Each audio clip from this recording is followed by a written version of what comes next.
श्रद्धालु, जय श्री कृष्णा, जय श्री राम, जय श्री राधे राधे, जय श्री महाकाल। इस प्रवचन में आपको श्रवण कराएंगे वशिष्ठ विश्वामित्र के कलह का वर्णन।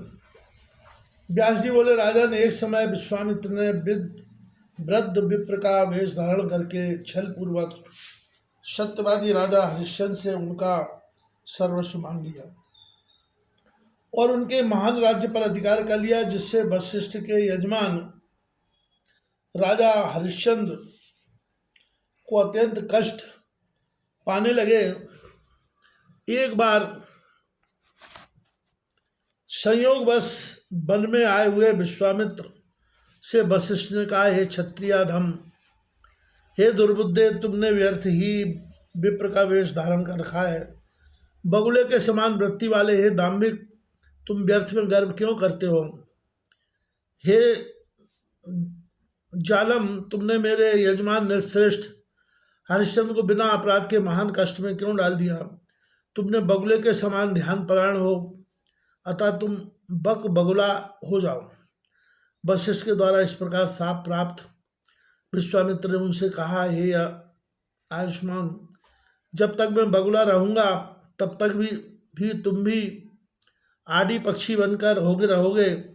इस प्रकार क्रोध से व्याकुल उन दोनों ने एक दूसरे को शाप दे डाला और एक सरोवर के समीप वे दोनों मुनि आदि और बक के रूप में अंडों से उत्पन्न हुए। दिव्यमान सरोवर के तट पर एक वृक्ष पर घोंसला बनाकर बक रूपधारी विश्वामित्र और दूसरे वृक्ष पर उत्तम घोंसला बनाकर आदि रूपधारी वशिष्ठ परस्पर दोषपरायण होकर रहने लगे। वे दोनों कोपाविष्ट होकर प्रतिदिन घोर क्रंदन करते हुए लोगों के लिए दुखदायी युद्ध करते थे। वे दोनों चोंच और पक्षी के प्रहार, पंखों के प्रहार तथा नखों के आघात से परस्पर चोट पहुंचाते थे। रक्त से लथपथ वे दोनों खिले हुए किशुंक के फूल जैसे प्रतीत होते थे। इस प्रकार पक्षी रूपधारी दोनों मुनि साप रूपी पास में जकड़े हुए वहां बहुत वर्षों तक पड़े रहे।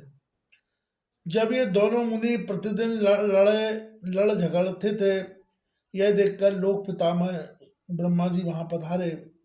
पितामह ब्रह्मा जी ने उन पक्षी रूप विश्वामित्र और वशिष्ठ दोनों को समझा बुझाकर युद्ध से विरत किया और परस्पर दिए गए शाप से भी मुक्त कर दिया।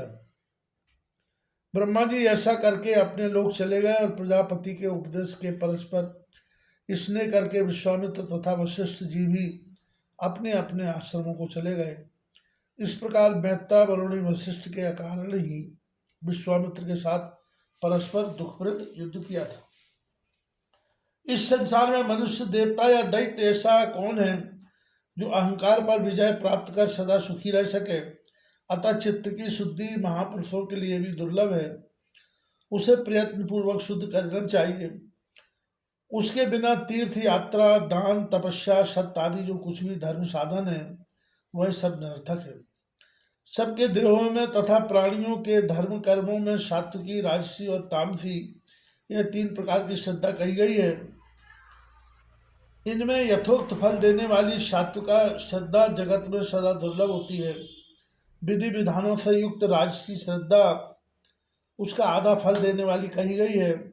काम क्रोध के वशीभूत पुरुषों की श्रद्धा तामसी होती है। सो हे निर्श्रेष्ठ, वह फल विहीन होती है और कीर्ति करने वाली नहीं होती। कलयुग के दोषों से भयभीत व्यक्ति को कथा श्रवण आदि के द्वारा चित्त को वासना रहित करके श्री जगदम्बा देवी की पूजा में तत्पर रहते हुए वाणी के देवी के नामों को ग्रहण करते हुए, उनको गुणों का कीर्तन करते हुए तथा उनके चरण कमल का ध्यान करते हुए तीर्थ आदि में नित्य वासना करना चाहिए। ऐसा करने से उसे कभी कलयुग का भय नहीं होगा। इससे पापी प्राणी भी अनायास ही संसार से मुक्त हो जाता है। मानसकार गोस्वामी तुलसीदास जी ने अपने रामचरितमानस में स्पष्ट लिखा है कलयुग समजुगान नहीं, जो नर कर विश्वास, गाय राम गुण गण विमल,